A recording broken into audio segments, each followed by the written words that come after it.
Tension ஆகாதீங்கண்ணே. Less tension more work, more work less tension. நண்பர்களே, இப்போ நம்ம இருக்கிற இடம் பாத்தாம் தீவு. இந்த பாத்தாம் தீவு சாதாரணமாக யாரும் கிராஸ் பண்ணி போயிட முடியாது.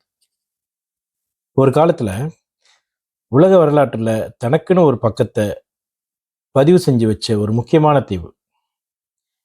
இன்னைக்கு இந்த பாத்தாம் தீவில் தொழிற்சாலைகள் நிரம்பி இருக்கிற மாதிரி தெரிஞ்சாலும் கூட இதுக்கு பின்னால் பல நூற்றாண்டுகள் பழமையான கதைகள் இருக்கு. தென்சீன கடலில் சில நூற்றாண்டுகளுக்கு முன்னால் நிறைய தீவுகளின் சங்கமமாக ரியாவ் தீவுகள் இருந்தது. இந்த ரியாவ் தீவுகள் 7 தீவுகளோட தொகுப்பு. இந்த ரியாவ் தீவுகளில் நிறைய ரீஜன் இருக்கு. அந்த நிறைய ரீஜனில் ஒன்று தான் பாத்தாம் ரீஜன். இந்த பாத்தாம் ரீஜனில் 3 தீவுகள் இருக்கு. அந்த 3 தீவுகள் குறிப்பாக பாத்தாம், ரெம்பாங் அண்ட் கெலாங். நல்லா மனசில் வச்சுக்கோங்க. இந்த பாத்தாம், ரெம்பாங், கெலாங் அப்படின்றது இப்போ நம்ம போகிற இடத்துக்கும் அதுக்கும் சம்பந்தம் இருக்கு. சைனா, இந்தியா, அரேபிய நாடுகள்ல இருந்து வர்த்தக கப்பல்கள் இங்கே தான் வந்து நிற்கும். அவங்களோட இலக்கு எல்லாம் தெமசெக் அப்படின்ற ஒரு முக்கியமான தீவு தான். அந்த தெமசெக் தீவு நீங்கள் கேள்விப்பட்டிருப்பீங்களா? தெரிஞ்சிருந்தா கமெண்ட்ல சொல்லுங்க. அந்த தெமசெக் தீவுன்றது இன்னைக்கு இருக்கிற உலகத்தில் 3வது நாடுகள்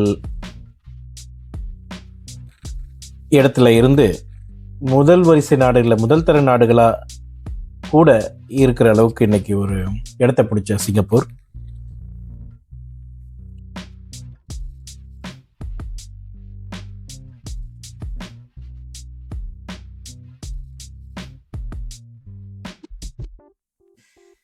பின்னாடி வந்தது காலனி ஆதிக்கத்தை அடிப்படையாக வச்சு ஆதிக்கக்காரர்கள் வந்தேரிகளாக வந்த காலங்கள் வந்தது.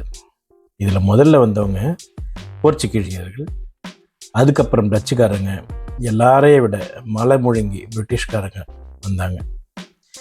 எல்லாருமே இந்த இடத்துல தங்களுடைய செல்வாக்கை காட்ட வந்தாங்க. ஒரு சிலர் அதில் ஜெயிச்சும் இருந்தாங்க. பாத்தாம் ஒரு காலத்தில் எந்த ஒரு கப்பல் பயணிக்கும் எந்த ஒரு ஈர்ப்பையோ அல்லது அதிர்வையோ ஏற்படுத்தாத ஒரு சாதாரண தீவாக தான் இருந்தது. வழிப்போக்கர்களை பார்த்து நமுட்டு சிரிப்பு சிரிச்சு ஒரு கண்காணிப்பாளனை போல பாத்தாம் இருந்தது. அப்புறம் ஜப்பானியர்களுடைய காலம் வந்தது. ஜப்பானியர் காலத்தில் பாத்தாம்க்கு அருகில் உள்ள தீவுகளும் ஆட்சி மாற்றங்களால் ரொம்ப கஷ்டப்பட்டாங்க. நீங்கள் சிங்கப்பூரில் போயிட்டு சிங்கப்பூரர்களுடைய கதையை கேட்டிங்கன்னா அவங்களுக்கு பல கதைகள் அவங்க சொல்லுவாங்க. ஜப்பானியர்கள் காலத்தில் இன்னமும் கூட நான் கேள்விப்பட்ட வரைக்கும் நான் ஒரு சில சீன குழந்தைகள் இந்திய வம்சாவழிங்க வீட்டில் வளர்ந்தவங்க இருக்கிறாங்க. இன்றைக்கும் சீனர்கள் தமிழ் பேசுவாங்க. அதை நீங்கள் பார்த்துருப்பீங்க. ஜப்பானியர்களுடைய கொடுமையில் தாங்க முடியாமல் ஓடி ஒளிஞ்ச சீன வம்சாவழியினர் அவங்களுடைய குழந்தைகளை நம்ம கிட்ட கொடுத்துட்டு காப்பாற்றி வச்சிருக்கிறாங்க. இதை நான் கேள்விப்பட்ட ஒரு விஷயம். இது எவ்வளோ உண்மைன்னு எனக்கு தெரியாது. இது கேள்விப்பட்ட ஒரு விஷயம்தான். நான் சிங்கப்பூரில் வேலை செஞ்சப்போ எங்களுடைய ஹவுஸ் ஓனர் சொன்னார். அவர் ஒரு சிங்கப்பூரர்.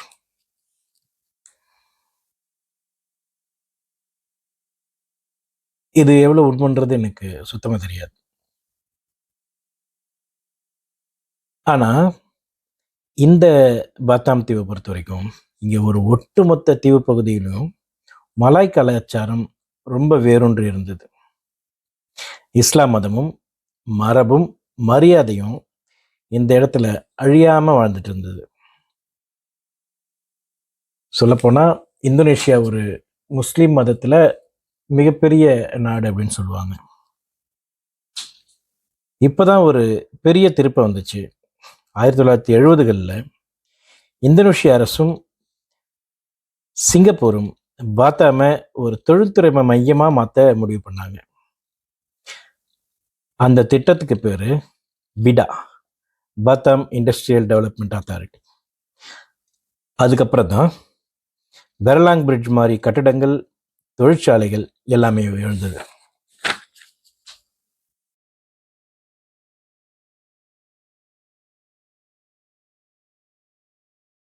ஒரு வழியா நம்ம பெரலாங் பிரிட்ஜ் வந்துட்டோம்.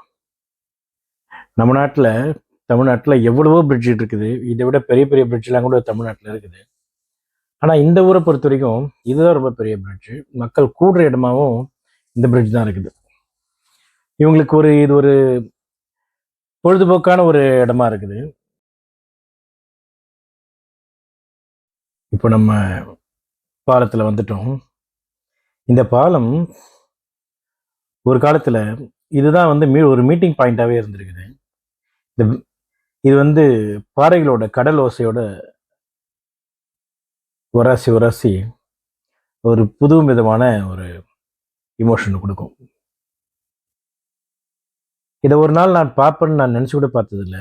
இன்னைக்கு இந்த பெரலாங் பிரிட்ஜ் மேலே நான் எத்தனையோ முறைட்டி எனக்கு டைம் பாஸ்க்காக வந்திருக்கிறேன். இப்போ அதை உங்களுக்கு வீடியோவாகவும் கொடுத்துருக்குறேன். இந்த பாலம் வெறும் கம்பியால் இருக்கிற ஒரு கட்டின ஒரு பாலமாக இங்கே இருக்கிறவங்க யாருமே நினைக்கிறது இல்லை. இது ஒரு உயிரோட்டமான, அவங்க வாழ்க்கையில் ஒரு பிணைக்கப்பட்ட ஒரு அமைப்பாக தான் இங்கே இருக்கிறாங்க.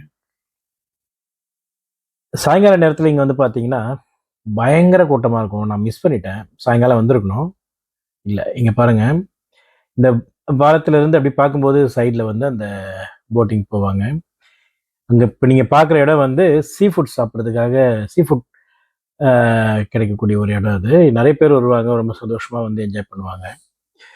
இது ஒரு முக்கியமான இடமாவே இருந்திருக்குது. இந்த ஒரு பாலம் தான் பெரலாங் பிரிட்ஜ் அப்படின்னு சொல்லி சொல்கிறோம்ல. இது கூட பேரே பெரலாங் பிரிட்ஜு. ஏன் பெரலாங் பிரிட்ஜ் அப்படின்னு சொன்னால், பாத்தாம், ரெம்பாங், கலாங் அப்படின்னு சொல்கிறதுல பாத்தாமுடைய பிஏ எடுத்துட்டாங்க, ரெம்பாங்குடைய ஆர்இ எடுத்துட்டாங்க, கெலாங்குடைய லாங் எடுத்துட்டாங்க. இந்த மூணையும் ஒன்றா சேர்த்து இதை பரேலாங் பிரிட்ஜ் அப்படின்னு சொல்கிறாங்க. ஸோ இந்த 3 தீவுகளுடைய இணைக்கும் ஒரு பாலமாக தான் பெரலாங் பிரிட்ஜ் இருக்குது. இந்த பெரலாங் பிரிட்ஜ் ஒரு பாலம் மட்டும் இல்லாமல் இது ஒரு வரலாற்றையும் மக்களோட வாழ்க்கையும் இணைக்கக்கூடிய ஒரு நரம்பாக தான் இருக்குது. வேறு வழியே இல்லை. இந்த பிரிட்ஜ் இருக்கிறதுனால மக்களுடைய வாழ்க்கை ஒருத்தர் கூட ஒருத்தர் நல்லாவே கம்யூனிகேட் பண்ணிக்க முடியுது. இப்போ இந்த பாத்தாமில் என்னதான் இருக்குது அப்படின்னு பார்த்தோம்னா, ஸ்பீட் போட் ரைடு இருக்குது, ஹிஸ்டாரிக்கல் ஹவுசஸ் கொஞ்சம் இருக்குது, மசூதிகள் நிறைய இருக்குது, சின்ன சின்ன தீவுகள் இருக்குது. சிங்கப்பூரை இங்கிருந்தே பார்க்க முடியும், பாத்தாமில் இருந்தே பார்க்க முடியும். இதுல இருந்தே தெரியுது பாத்தாம் தான் ஒரு காலத்தில் சிங்கப்பூர் வரலாற்றில் ஒரு முக்கியமான பின்னணியாக இருந்திருக்குது அப்படின்றது.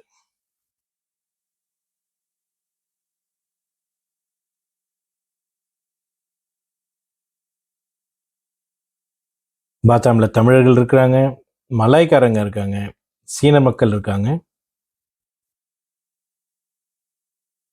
இந்த கலவை தான் பாத்தாமை ஒரு வண்ணமயமான குட்டி உலகம் மாதிரி மாற்றி வச்சிருக்கு.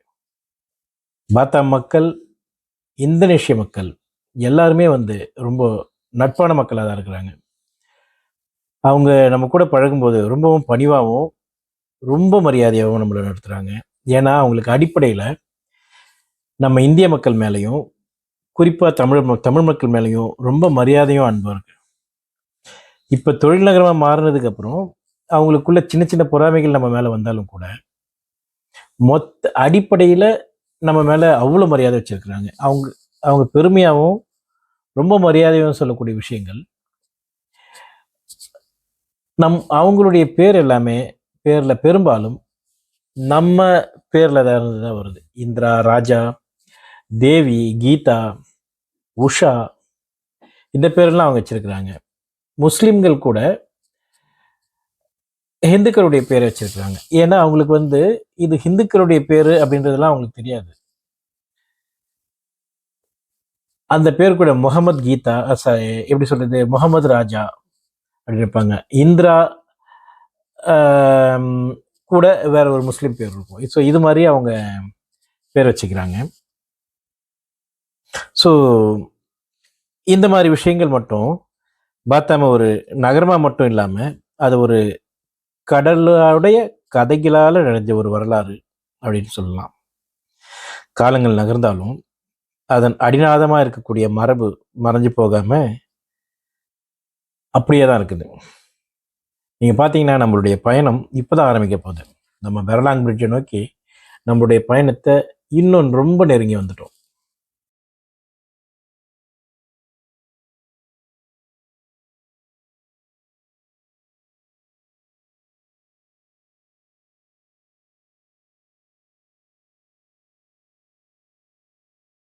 இந்த தீவுகளை இணைக்கக்கூடிய ஒரு பாலம் இந்த மக்களுக்கு ரொம்ப பெரிய உதவியா இருக்குது. இந்த கனவை உருவாக்குறதுக்கு பின்னாடி இவங்களுடைய அதிபர் திரு ஹபீபி அப்படின்றவர் ரொம்ப முக்கியமான ஒரு காரணமா இருந்திருக்கிறார். இவரோட முழு பேர் வந்து பச்ருதீன் யூசுப் ஹபீபி, அப்படி இல்லைன்னா டாக்டர் பிஜே ஹபீபின்னு சொல்லுவாங்க. 1936 பிறந்தவர் அவர். இவர் வந்து ஒரு ஏரோஸ்பேஸ் இன்ஜினியர், சயின்டிஸ்ட் கூட. இவர் ஜெர்மனில் படித்தவர். நிறைய விஷயங்களே சாதிச்சார்.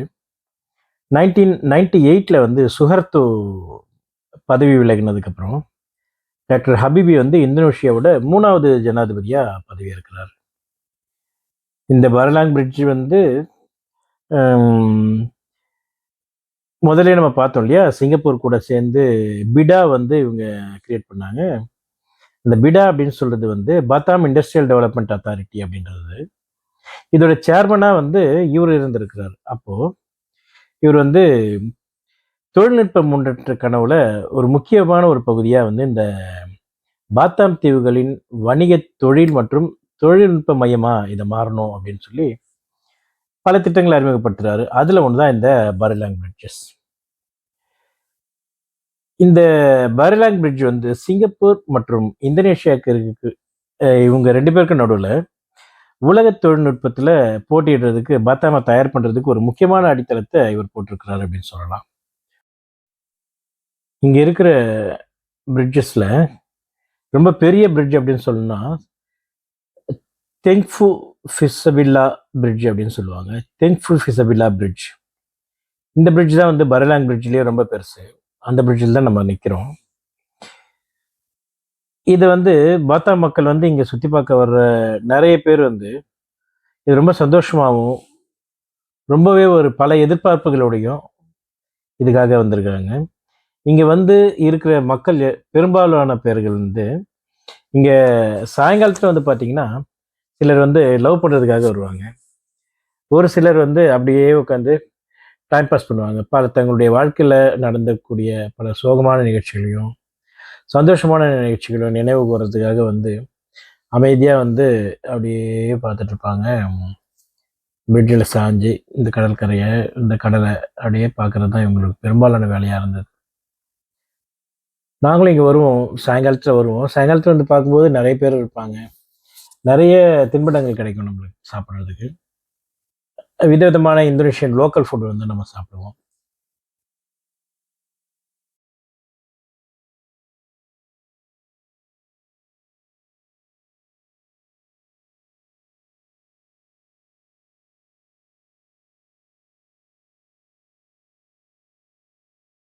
இங்கே சாயங்காலத்தில் ஜாகிங் வரணும், இல்லை சும்மாவாவது டைம் பாஸ் பண்ணுறதுக்காக வரணும்னு ரொம்ப ஆசை. ஆனால் யார் வர்றாங்கன்னு தெரியல. ஆனால் நம்ம மனசு மட்டும் இங்கேயே ஓட்டிகிட்டு இருக்குது. இங்கே ஒரு ஓரமாக ஒரு தாத்தா வந்து தினமும் காற்று வாங்க வருவாராம். நிறைய பேர் சொல்லுவாங்க, நிறைய பேர் பார்த்ததா சொல்லுவாங்க. இந்த இடத்த பற்றி சொல்லும்போது இங்கே ஒரு மிஸ்ட்ரியான ஒரு விஷயமும் இருக்குது. அதை வந்து நீங்களே தேடி கண்டுபிடிங்க, கூகுள் பண்ணி கண்டுபிடிங்க. நான் அதை சொல்லக்கூடாது.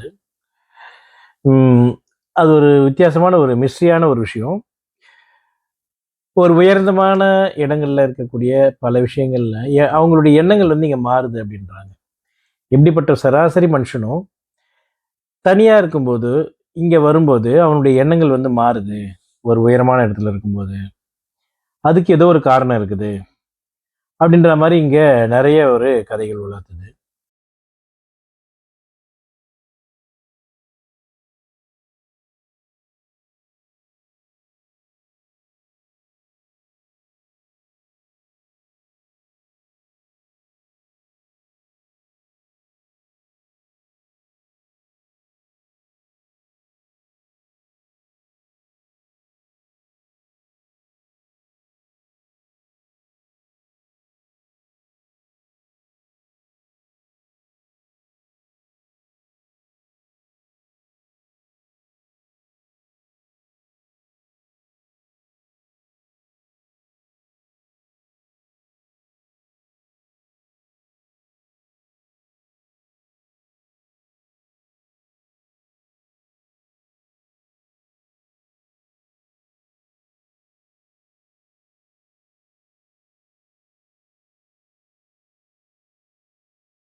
இங்கே சாயங்காலத்தில் வந்தீங்கன்னா அங்கங்கே ஜோடி ஜோடியாக லவ்வர்ஸ் இருப்பாங்க. நம்ம நாட்டில் வந்து லவ் பண்ணால் ஒரு பெரிய குற்றமாகவும் அது ஒரு பெரிய பிரச்சனையாகவும் நம்ம பார்க்குறோம்ல. ஆனால் இங்கே அவங்கவுங்க தனக்கான ஜோடியை தேடிக்கிறது தான் ஒரு நல்ல ஒரு வாய்ப்பாக இருக்குது. நீங்கள் நினச்சி பாருங்கள், நம்மளுக்கெல்லாம் நம்ம அப்பா அம்மா பார்த்து கல்யாணம் பண்ணி வச்சவங்க எல்லாரும் நினச்சி பாருங்கள். அப்பா அம்மா பார்த்து நம்மளுக்கெல்லாம் கல்யாணம் பண்ணி வைக்காமல் நம்மளே வந்து நம்மளுக்கான பொண்ணை தேடிக்கணும் அப்படின்ற ஒரு சூழ்நிலை. இதுதான் வாழ்க்கை. நம்மளுக்கான பொண்ணை தேடுறது தான் நம்ம வாழ்க்கை. நம்மளுக்கு தேடி கண்டுபிடிக்க முடியலன்னா அமையாது அப்படின்ற ஒரு சூழ்நிலை இருந்ததுன்னா நினச்சி பாருங்க, எத்தனை பேருக்கு வந்து நம்மள பொண்ணு கிடைக்கும். கண்டிப்பாக என்ன மாதிரி ஆளுக்கெல்லாம் கிடைச்சிருக்காது. அப்பா அம்மா பார்த்து கட்டி வைக்கவே தான் எனக்கு பொண்ணுன்னு ஒன்று கிடச்சி கல்யாணம்னு ஒன்று பண்ணி வச்சாங்க. எனக்கு ஒரு பொண்ணுங்கிட்ட போய் தைரியமாக பேசுகிற திறமை கூட எனக்கு அப்போ கிடையாது. ஸோ இங்கே இருக்கிறவங்களுக்கு இது ஒரு பெரிய ப்ரெஷர். இங்கே அவங்களுக்கான பொண்ணை அவங்களே தேடிக்கணும். அந்த பொண்ணு தனக்கான கணவனை தானே தேடிக்கணும். பெற்றவங்க பார்த்து வச்சு நடத்துகிற கல்யாணங்கள் ரொம்ப ரொம்ப ரொம்ப ரொம்ப ரொம்ப கம்மி. சரி, நான் வந்த விஷயத்தை விட்டுட்டு இது பேசுகிறேன். ஆனால் நண்பர்களே, ஒவ்வொரு அழகான ஒரு இடத்துக்கு பின்னாலேயும் ஒரு இருட்டு பக்கம்னு ஒன்று இருக்கும்.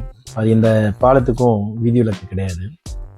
நம்ம பாசிட்டிவான விஷயங்களை பற்றி மட்டுமே பேசுவோம். நெகட்டிவ் நம்மளுக்கு தேவையில்லை. இந்த பாலம் வந்து ஒரே நேரத்தில் ஒரு அடையாளமாகவும் ஒரு அனுபவமாகவும் ஒரு உணர்வாகவும் இது மக்களோட மக்களாக கலந்துருக்குது.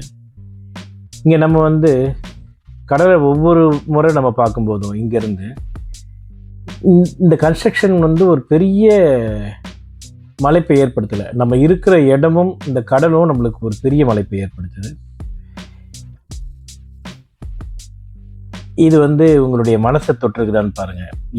இந்த வீடியோ உங்கள் மனசை தொற்று இருந்ததுன்னா தயவுசெய்து லைக் பண்ணுங்கள், ஷேர் பண்ணுங்கள், சப்ஸ்கிரைப் பண்ணுங்கள். முதல்ல எங்களுடைய வீடியோ இதே மெத்தடில் போச்சுன்னா உங்களுக்கு பிடிக்குமான்றதே எங்களுக்கு சொல்லுங்கள். உங்களுடைய கமெண்ட்ஸ் எங்களுக்கு கன்ஸ்ட்ரக்டிவாக நாங்கள் வளர்கிறதுக்கு இது ஒரு நல்ல ஒரு அமைப்பாக அமையும். நன்றி.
டென்ஷன் ஆகாதீங்கண்ணே.